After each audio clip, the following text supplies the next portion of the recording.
Hoy estamos culminando esta serie basado en Romanos capítulo 13, versículo del 8 al 10.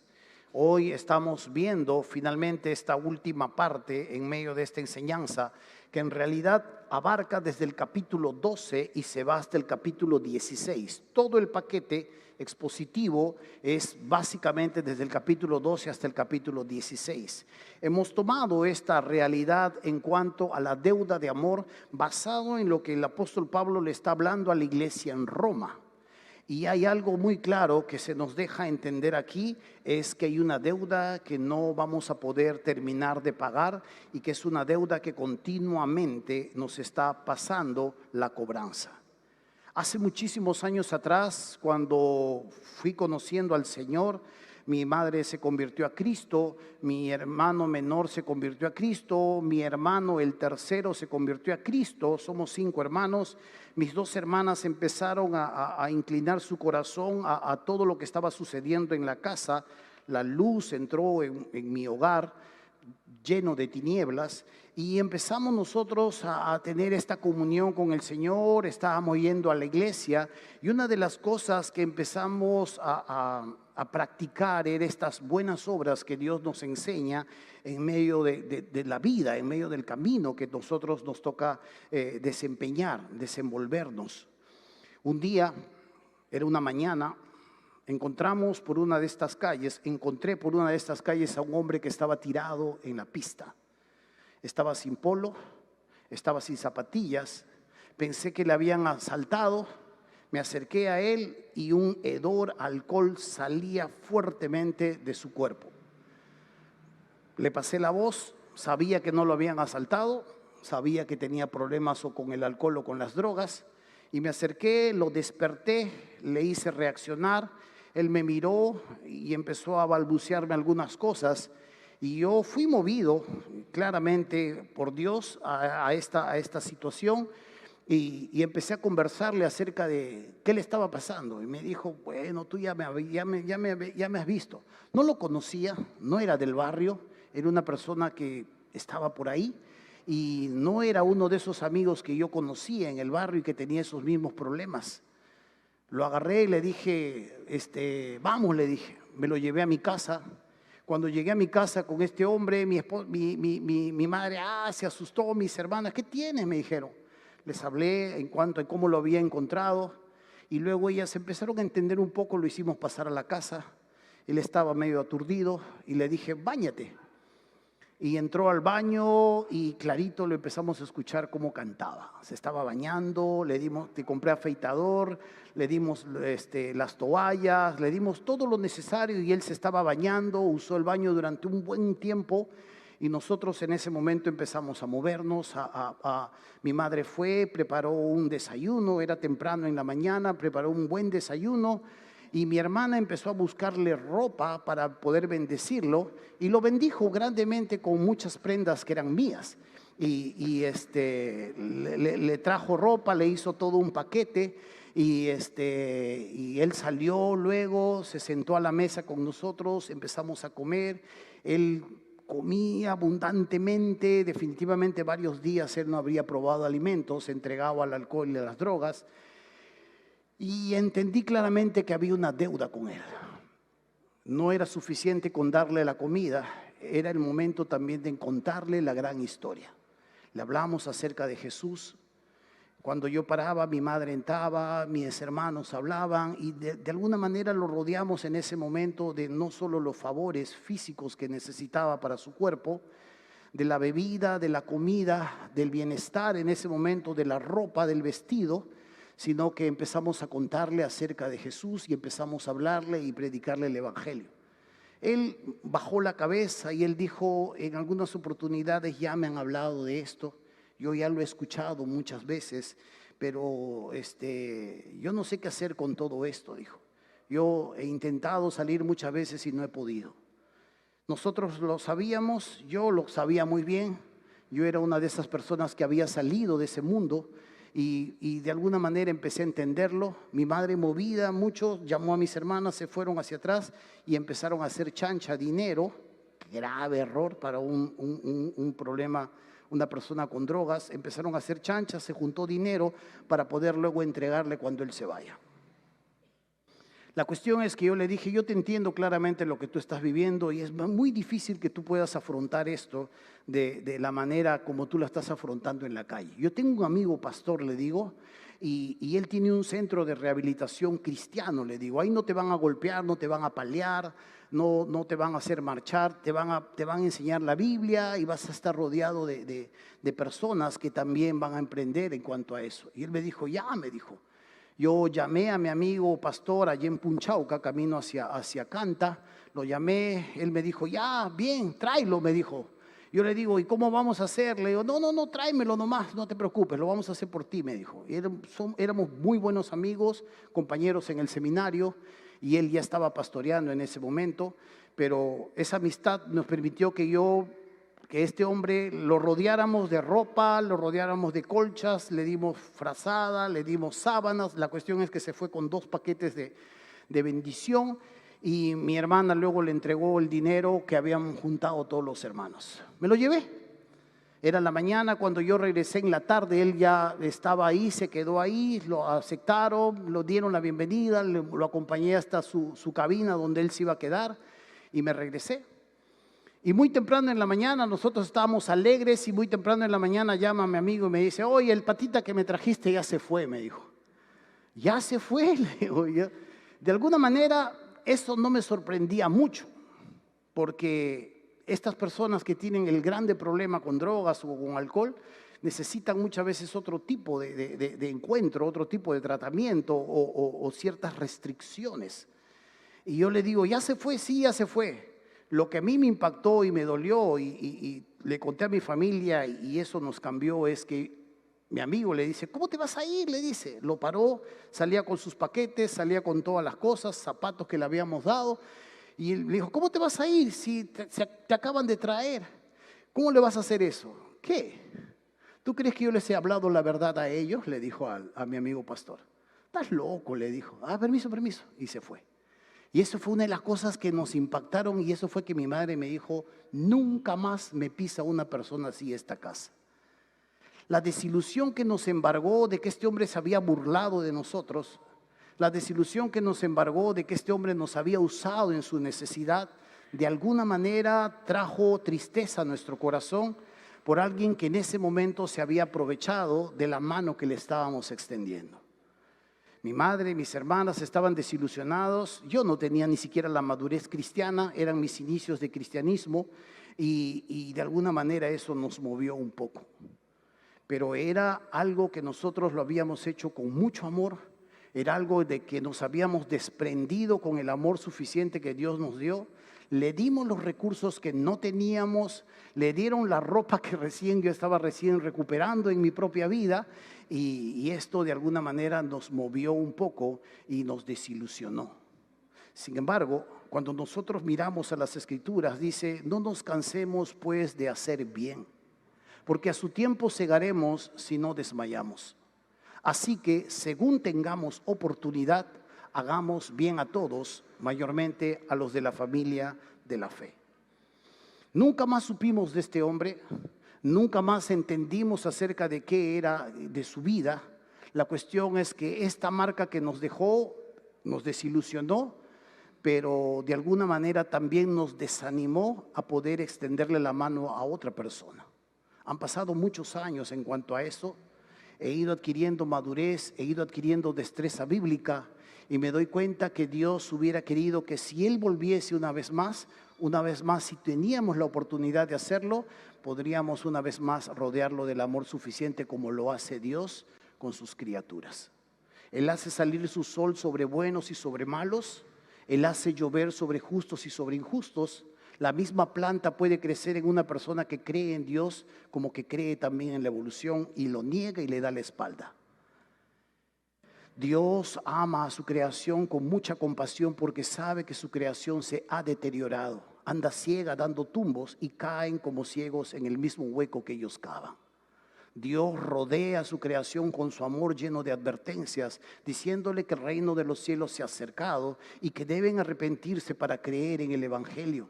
y que deben entender claramente que esto les puede traer consecuencias funestas frente al juicio de Dios.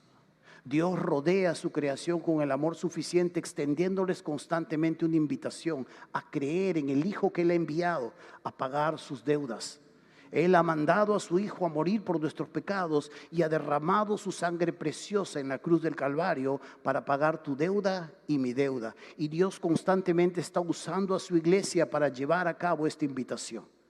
Este es un amor que se va manifestando constantemente en el Señor. Y se nos llama también como iglesia a no cansarnos de hacer el bien, a ser celosos de buenas obras, de hacer las cosas necesarias para poder atravesar ese umbral que nos niega muchas veces a pagar esa deuda de la cual nosotros somos conscientes. Alguien pagó una deuda con nosotros. Nosotros tenemos una deuda también con personas que le dan la espalda al Señor. Y sabe, el texto dice que no nos debemos cansar de hacer el bien porque a su tiempo vamos a cosechar. Tarde o temprano esto va a repercutir sobre nosotros. Así que no nos debemos desmayar o desanimar, sería la mejor traducción. Así que según tengamos oportunidad, y quiero ser muy puntual aquí, según tengamos oportunidad, primero hagamos bien a todos. Esto no solamente es la iglesia, esto habla de las personas que le dan la espalda a Dios. Hagamos bien a todos, mayormente dice, o preferentemente a tu hermano de la iglesia. Pero nos llama claramente a que según tengamos la oportunidad necesaria, hagamos bien a todos. A veces no vamos a tener esa oportunidad. A veces no vamos a poder dar ese pan. A veces no vamos a poder dar esa ofrenda o dar ese vestido. No lo tenemos a veces. Y Dios nos llama claramente que cuando existe esa oportunidad, no dudes en extender tu mano para hacerle bien a tu prójimo. Si no la tienes, simplemente y llanamente no la vas a hacer. Podría ser hasta irresponsable caer más bien en hacerle beneficio a alguien al quitarle tal vez el pan a tus hijos y dárselo a otra persona. Es según tengamos la oportunidad, cuando tengamos esa oportunidad necesitamos hacer el bien para beneficiar o para usarlo como un puente y pagar una deuda a través del Evangelio. Amén. Así que lo que estamos viendo a lo largo de esta serie tiene que ver con esta deuda de amor. Hay una deuda abierta. Vayamos rápidamente a Romanos capítulo 13, nuestro texto ancla en el que nosotros estamos desarrollando esta serie. Y hoy vamos a ampliar un poco más la lectura porque con esto estamos cerrando finalmente esta serie hasta una próxima oportunidad. Dice en el versículo 7 del capítulo 13, pagad a todos lo que debéis, al que tributo, tributo, al que impuesto, impuesto, al que respeto, respeto, al que honra, honra.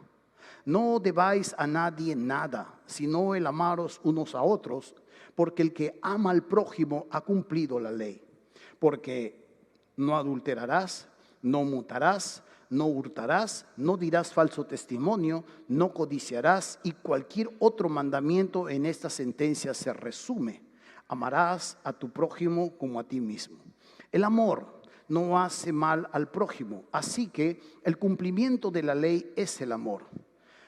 Note usted hasta este momento cómo el Señor se nos llama claramente a pagar esta deuda que está vigente de manera continua. No debáis a nadie nada, sino el amaros unos a otros. Que no nos quede ninguna deuda por pagar, dice, excepto la continua deuda que tenemos de amar al prójimo o de amarnos unos a otros. Hay una continua deuda, pero ¿qué es esa deuda de amor? ¿Por qué es esta deuda de amor? Pero, ¿sabe? Esto es algo que necesitamos constantemente internalizarlo. Es el entendimiento de que yo nunca podré llegar a decirle a esa persona, ya te amé lo suficiente, no te debo nada. Siempre va a existir esa deuda. Nunca amaremos lo suficiente a alguien como para sentir que ya no necesitamos amarlo más. Dios constantemente muestra su fidelidad, Dios constantemente muestra su misericordia, Dios constantemente muestra su benignidad para llevarte al arrepentimiento. Constantemente lo hace, no se cansa. A pesar de que tú y yo podamos permanecer infieles para con Él, Él permanece fiel. Y Él constantemente está haciendo esto para con nosotros y se nos anima de manera continua a seguir buscando saldar esa deuda. Y así que mientras tengamos la oportunidad de hacerlo, es una buena oportunidad para practicarlo. ¿Sabe? A veces uno tiene que tender los puentes necesarios para poder ir y poder luego pagar esa deuda frente a otras personas. No se llama manipulación, se llama muchas veces tender los puentes necesarios. A veces tienes que aceptar una invitación, a veces tienes que ir a un lugar donde de alguna forma te están invitando a entrar y tú probablemente no quieres pisar ese lugar.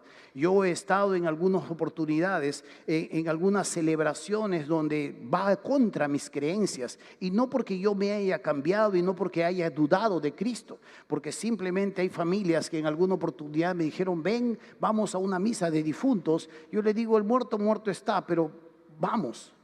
Y he estado con ellos, no he tenido las mismas prácticas, pero eso me ha permitido tender los puentes para decirlo. Luego ahora quiero que tú también vengas conmigo a donde yo te estoy invitando.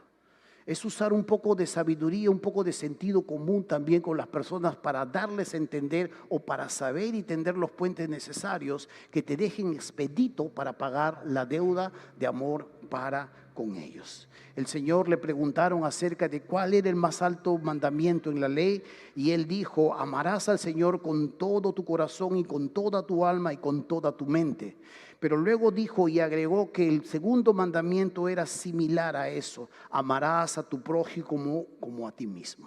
De todo esto dependen los mandamientos, la ley y los profetas. Así que el amor comienza cuando yo empiezo a renunciar a amarme a mí mismo para poder amar a otros. Un ejemplo grandioso de todo esto es la persona de nuestro Señor. Cuando siendo en forma de Dios, Dios Hijo, la trina deidad en la eternidad, que se amaban perfectamente, completamente entre ellos y no necesitaban amar a alguien más que a nosotros, Él tomando en forma de hombre, no estimó al lugar donde Él estaba, la forma de Dios que Él tenía, y de lo majestuoso se pasó a lo humillante, y de lo alto se pasó hacia lo bajo, y de lo Dios y grandioso se pasó hacia lo que es siervo.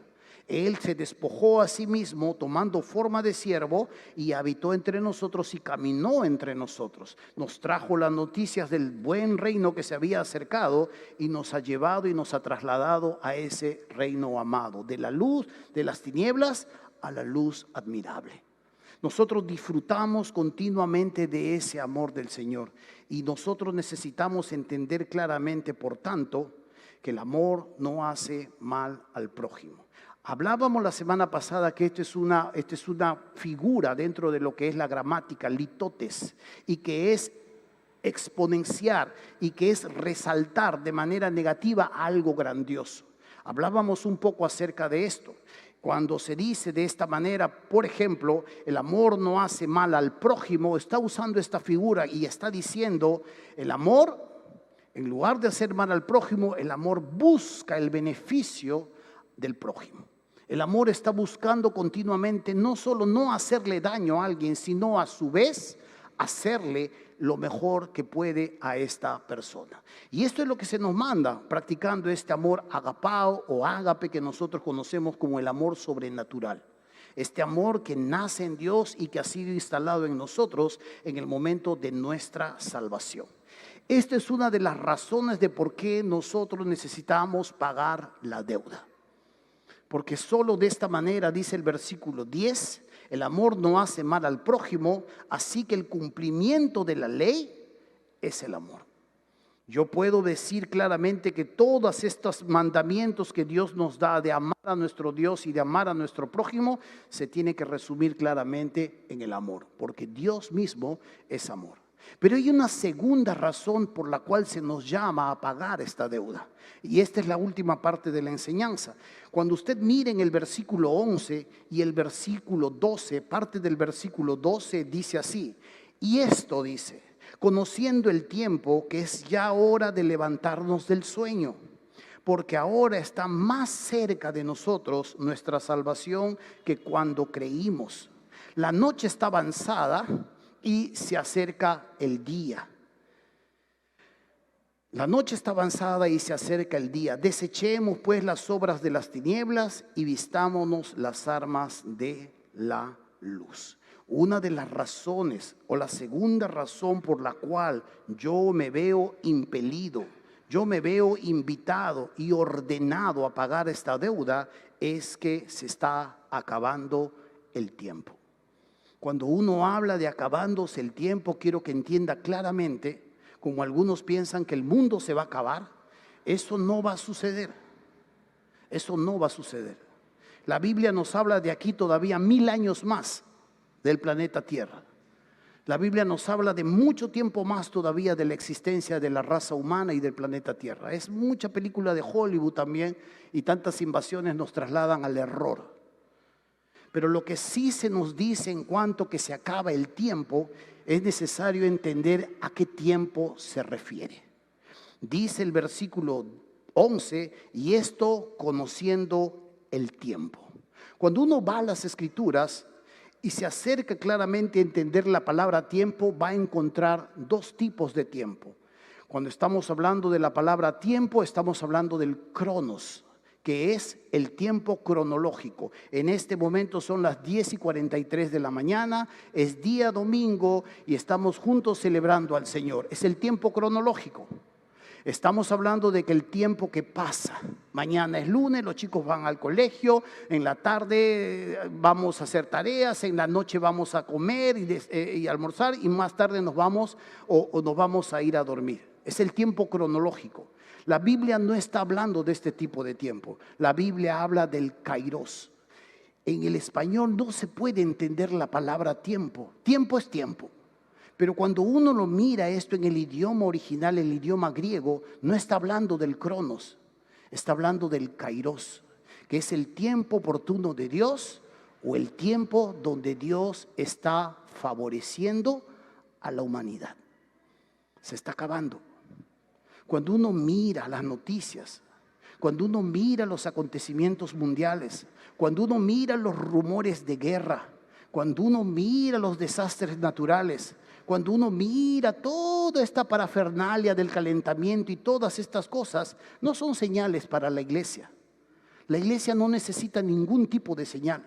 La iglesia simple y llanamente será sacada de la esfera terrestre. Son señales para las personas no creyentes. Pero Satanás sabe claramente que tiene que distraerlos y llevarlos hacia diferentes puntos de direcciones, de tal manera que no puedan ver lo que está aconteciendo y lo que se les deja como señal. Se está acabando el cronos, el kairos de Dios.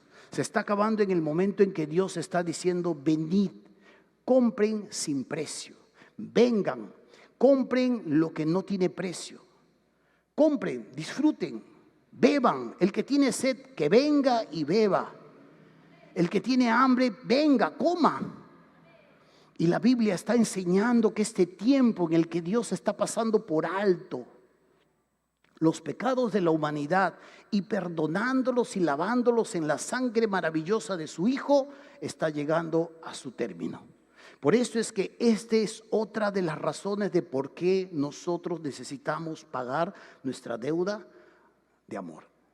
La deuda de amor no solamente habla de que yo puedo cumplir estos mandamientos delante del Señor, de que he sido capacitado para amarlo, no solo para dañarle, sino ya no es que lo dañe, no daño a mi prójimo, busco más bien hacerle el bien, busco más bien crear las plataformas de tal forma que tienda los puentes para que estas personas puedan entender la verdad acerca de este Dios que los está llamando. Sino que a su vez, la segunda razón es que Dios también está por acabar con este tiempo. Dice claramente, versículo 11, y esto conociendo el tiempo que es ya hora de levantarnos del sueño, porque ahora, dice, está más cerca de nosotros nuestra salvación que cuando creímos. Hay una de las palabras que se dan en el Apocalipsis y dice así: bienaventurado el que lee y los que oyen las palabras de esta profecía y guardan las cosas que en ella están escritas. Porque el tiempo, no el cronos, está cerca. El tiempo está cerca. Y esta es la razón de que nos traslada a una última razón muy clara en cuanto a la llegada del Señor Jesucristo. Algo que muchos la tienen por tardanza y que no pueden entender que Dios retarda esto para que muchos más puedan conocer la salvación. Algunos lo toman por mentira, algunos lo toman por tardanza, algunos lo toman por palabrería. Y no saben que Dios toma simple y llanamente esta decisión para tratar de recibir a cuantos más quieran venir a Él. Este tiempo se empieza a acabar y este tiempo definitivamente trae momentos muy, muy terribles para una humanidad que finalmente le da la espalda al Señor.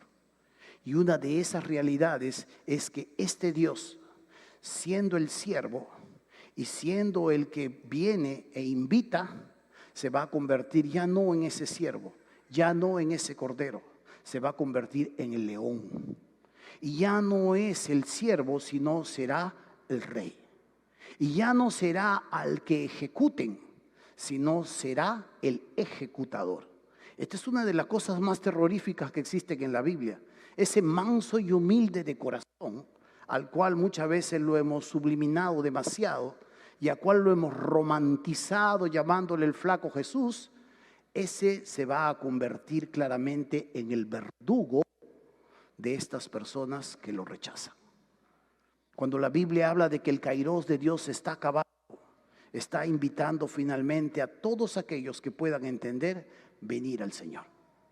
Puede parecer una broma tal vez por su juventud, o puede parecer una broma tal vez por su capacidad, o puede parecer una broma tal vez por la seguridad económica que puede tener, no lo sé. Pero tarde o temprano, crea o no crea en Dios, crea o no crea en la Biblia, tarde o temprano nos vamos a encontrar cara a cara con Él. Y eso es lo que el texto habla.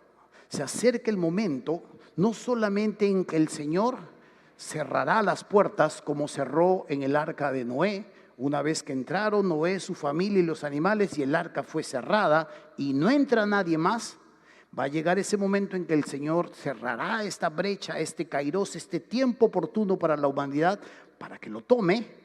Y finalmente, luego, después de sacar a su iglesia, empezarán también los juicios sobre esta humanidad.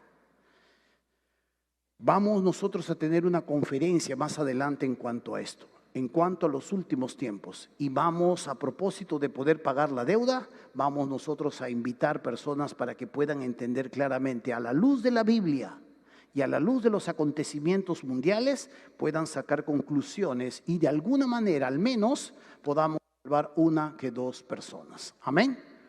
Vaya orando por sus invitados, vaya pidiendo por esa persona que probablemente tiene corazón duro y vaya pidiendo al Señor misericordia por muchos de aquellas personas que seguros en sus fuerzas, seguros en su juventud o seguros en su religión, pierden la oportunidad de conocer al Señor.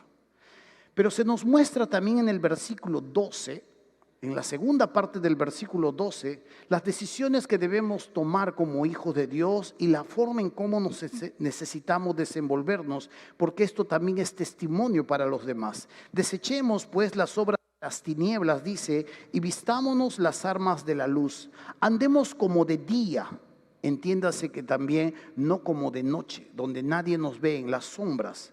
Honestamente, no en glotonerías y borracheras, no en lujuras y lascivias, no en contiendas y envidia, sino vestidos del Señor Jesucristo y no proveáis para los deseos de la carne. Se nos muestra claramente la manera de cómo la iglesia tiene que tomar conciencia que de su desenvolvimiento, que su testimonio es parte también del pago de la deuda. ¿Cómo puede decir que Cristo te ama a una persona si tú mismo no muestras amor? Hoy en la mañana conversaba yo con uno de los hermanos sugieres y me dice, pastor, me dice, la vecina del frente llega mucho más temprano que todos nosotros. Y ella barre toda su basura y nos tira ahí al frente. Y mira la cámara y me dice, ¿podemos verla? Y yo le digo, ¿y vamos a verla quién es? Le digo, sí, claro. Y juntamos toda su basura y se lo tiramos a su puerta. ¿Esto tendríamos que hacer? ¿Se da cuenta cómo Dios nos prueba rápidamente? Dios rápidamente va a traer circunstancias en nuestras vidas donde va a probar este tipo de amor. Va a mostrarnos claramente situaciones donde nosotros tenemos que ejecutar este tipo de amor ágape que Él ejecuta para con nosotros. Si nosotros solo ejecutamos con los que nos aman, no tiene nada de mérito, dice Jesús. ¿Qué de mérito tiene que tú ames a los que te aman? No hay mérito. Pero si amas a tus enemigos, si amas a los que te ultrajan, si amas a los que te persiguen, eso es otra cosa. No es difícil amar a quien me ama.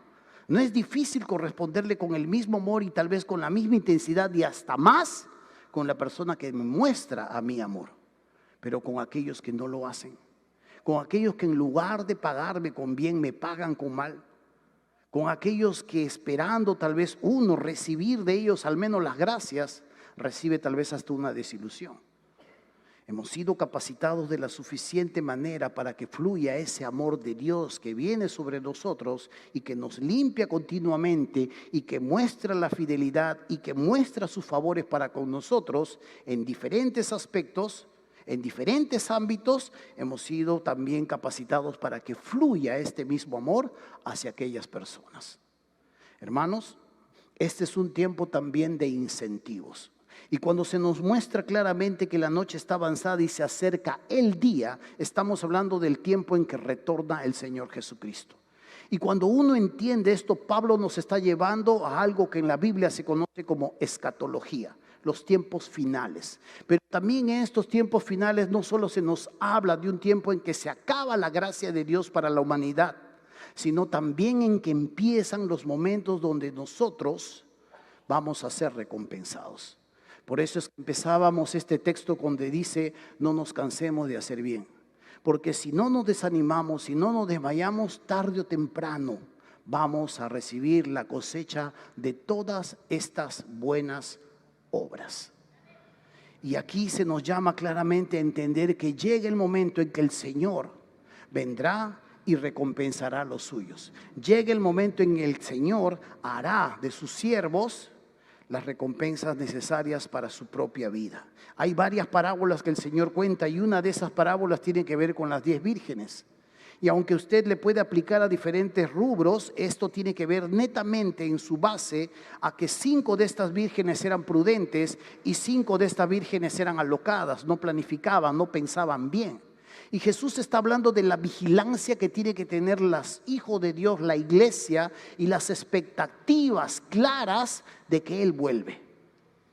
Haciendo una pausa, Michael Green escribe en su iglesia, la iglesia primitiva en el Nuevo Testamento, o la evangelización de la iglesia primitiva en el Nuevo Testamento. Michael Green decía que lo que motivaba a la iglesia no era la gran comisión.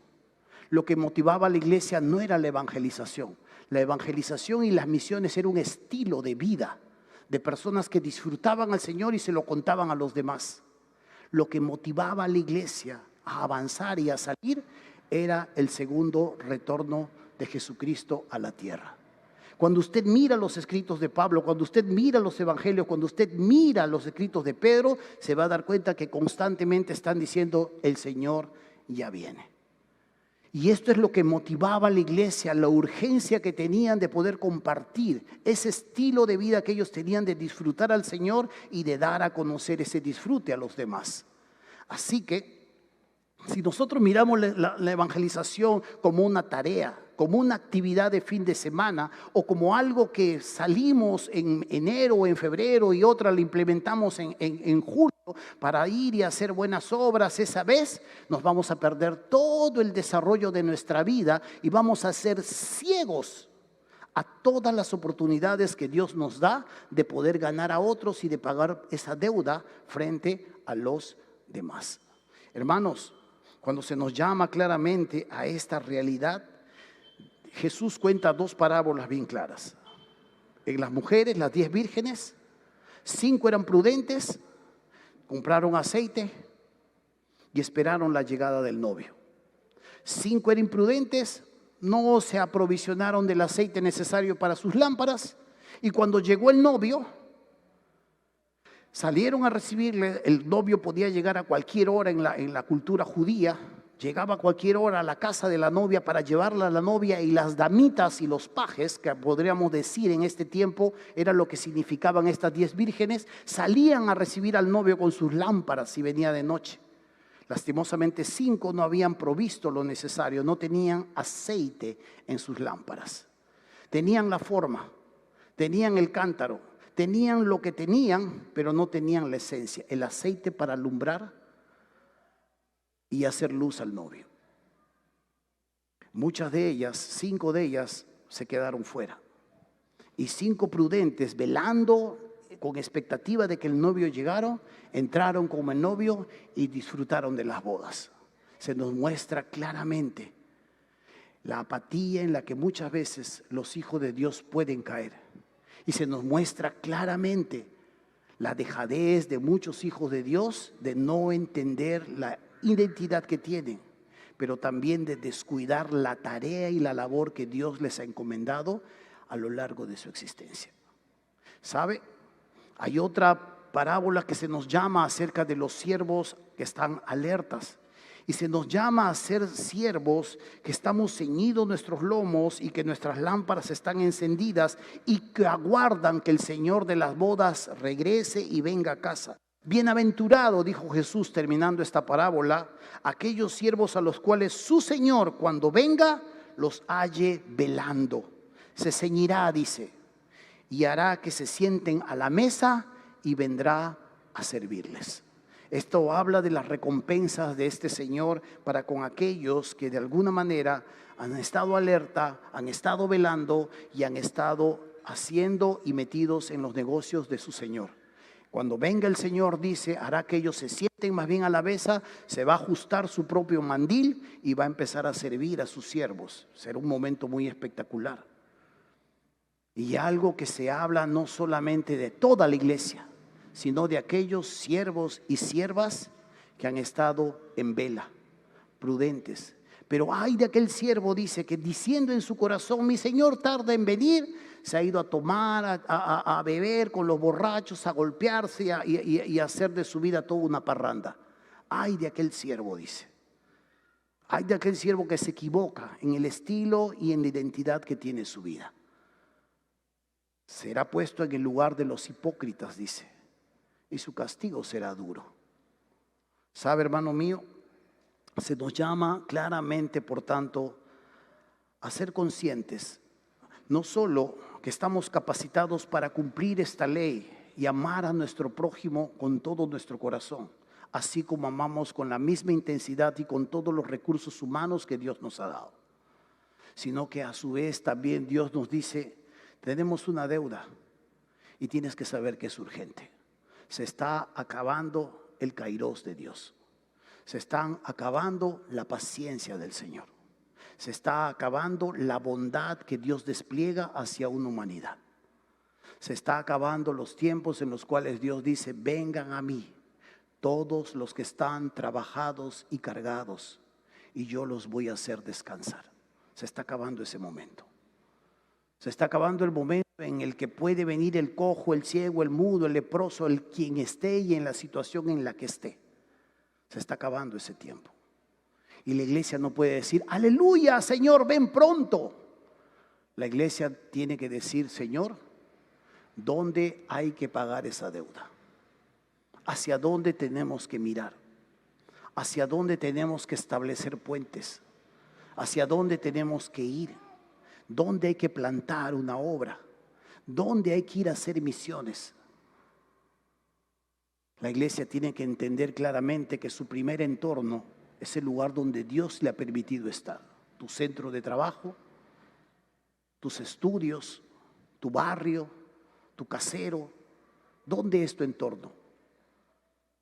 Y esa es la manera en la que nosotros necesitamos entender que Dios nos está haciendo recordar que tenemos que dejar este sueño. Cuando usted mira esta carta, se va a dar cuenta que Pablo le habla a la iglesia de Roma. Y esto repercute sobre la iglesia cristiana contemporánea. En el capítulo 12, ya lo hemos revisado, en el versículo 2 hay una orden del apóstol Pablo y le dice, no os conforméis a este siglo. Esta frase pareciera que les estuviera prohibiendo que no se amolden al mundo, pero no es lo que está realmente la manera en la gramática griega escrita. La manera más exacta de cómo está escrita es: dejen de seguir formándose o conformándose a este mundo. Ellos ya estaban metiendo el mundo a la iglesia y la iglesia no estaba yendo al mundo, era al revés. El mundo ya estaba dentro de la iglesia. Ya no necesitaba decirle Pablo: no se vayan a conformar, por si acaso, no se vayan a copiar. Ya se estaban copiando. Ya era un estilo de vida entre ellos, tener las prácticas mundanas no solamente en su vida, sino en su propia adoración y en todo esto. Nada es nuevo, hermanos. Nada es nuevo. No es una nueva problemática que el mundo se mete a la iglesia, y no es nueva una problemática, es una nueva problemática el que pensemos que hay otros métodos aparte del Evangelio y el poder del Espíritu Santo que salva vidas. No es nuevo. No es nuevo que hayan personas que tienen buenas ideas y mucha creatividad diciendo: este método y estas cosas pueden hacer para atraer a más incrédulos. Y estas personas y estas cosas y estos métodos nos pueden servir para ganar más almas. Cuando nos damos cuenta, ya estamos más mundanos que el mismo mundo. La misma receta sigue funcionando ahora y siempre. El Evangelio del Señor y el poder del Espíritu Santo en nuestras vidas. Amén. Es lo que da resultados. Y la iglesia de Roma ya estaba amoldada. Y Pablo les dice, por tanto, en el capítulo 13, andemos como Nedía, honestamente, no en glotonerías y borracheras, no en lujurias y lascivias, no en contiendas y envidias, sino vestíos del Señor Jesucristo y no proveáis para los deseos de la carne. Cuando hablamos aquí de vestirse, está hablando en que no dejen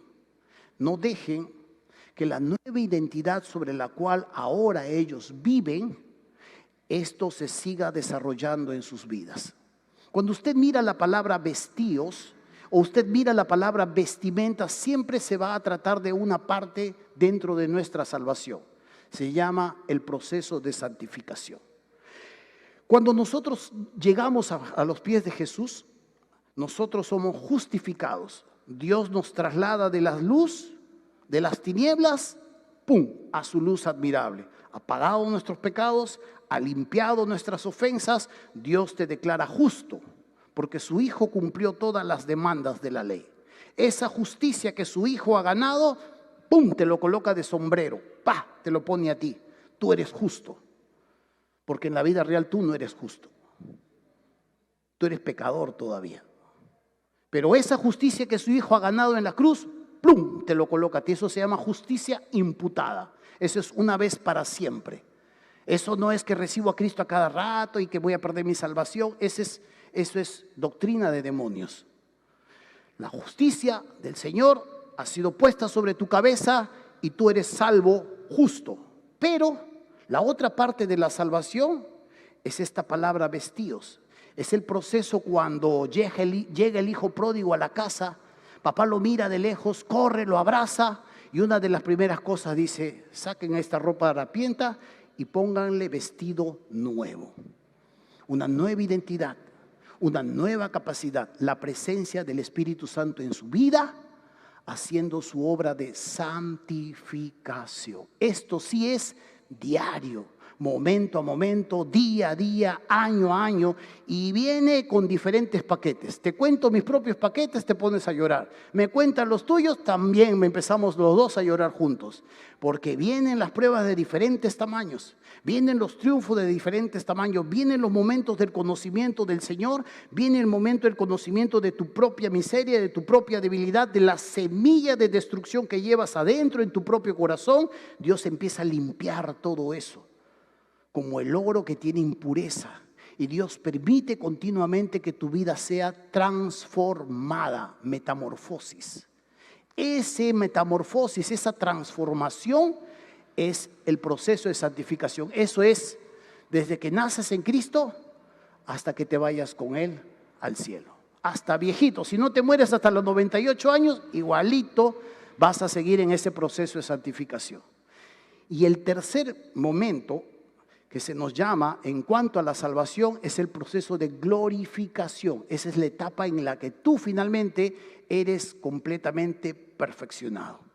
Dejas atrás este cuerpo, dejas atrás estos sentidos, sales con el carácter y la alma pulida, conociendo al Señor, sabiendo lo que es el amor, sabiendo lo que es el perdón, sabiendo lo que es el sufrimiento, entendiendo acerca de lo que es justicia y muchos aspectos más de la vida. Sales y Dios te entrega un nuevo cuerpo. Tu naturaleza pecaminosa es erradicada completamente. Ya no tienes deseos de pecar.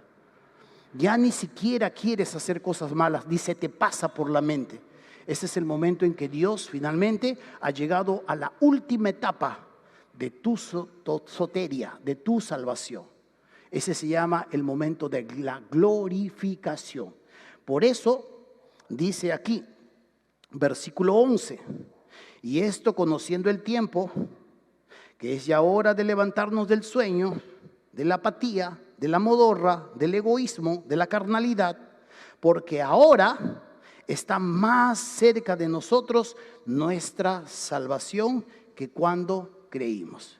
Que en el momento que aceptaste a Cristo, te bautizaste, te discipulaste, aprendiste, Dios te fue llevando en este proceso y lo que dices, estamos llegando al último momento en que se te entregará tu nuevo cuerpo y se te entregará también los galardones delante de su presencia. Amén. ¿Cuántos anhelan ese momento? ¿Amén o no? ¿Cuánto le da miedo ese momento? ¿A nadie le da miedo ese momento? Entiendo entonces que todos acá están aprovechando el kairos de Dios. Amén. Amén. Amén. Qué bueno. Pero algunos los veo ociosos en la viña del Señor. Sabes que la mentira también es pecado. Algunos de ustedes tienen que asustarse. Algunos de ustedes tienen que asustarse. Y se lo digo en serio. Y algunos de ustedes tienen que esperar ese momento con ansias. De encontrarte con aquel que tú sirves. De encontrarte con aquel que tú amas. De encontrarte con aquel que extiendes tus bienes, extiendes tu tiempo, extiendes tu propio sacrificio por amor a Él. Y ese es un momento muy hermoso que se va a llevar a cabo en algún momento muy cercano. Tiempo para recapacitar. Tiempo para entender claramente que todos tenemos una deuda y que esa deuda hay que pagarla. Es una deuda que muchas veces queda impaga porque no es lo suficientemente alto nuestro pago para decir ya no te debo amar más. El amor que nosotros vamos desplegando cada día es el amor que nosotros vamos recibiendo y bebiendo de este Dios.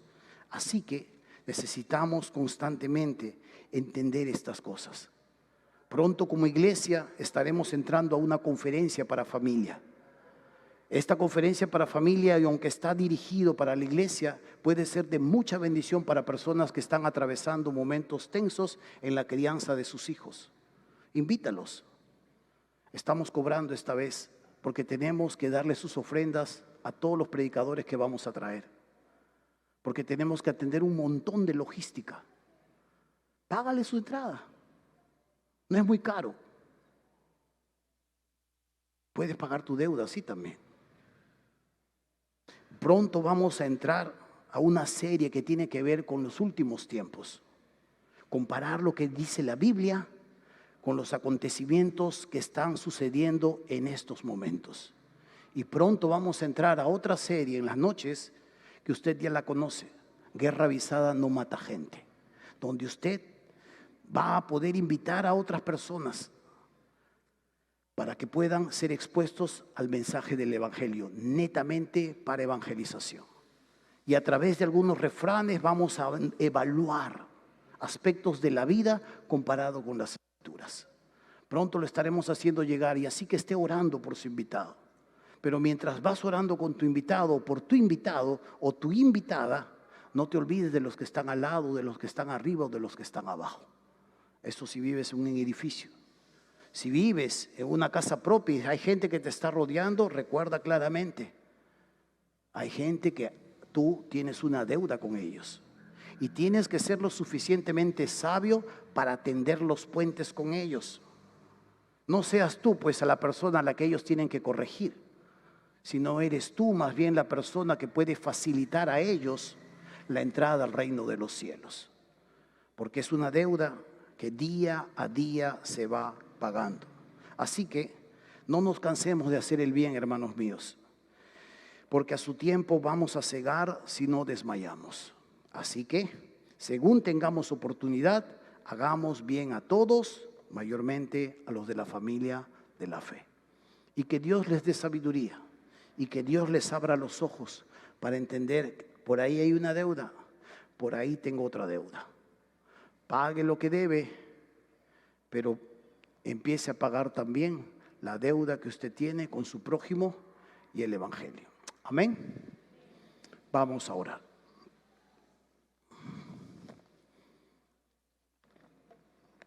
Amado Padre Celestial, te damos gracias en el nombre de Cristo. Te damos gracias por las múltiples formas en las que tú has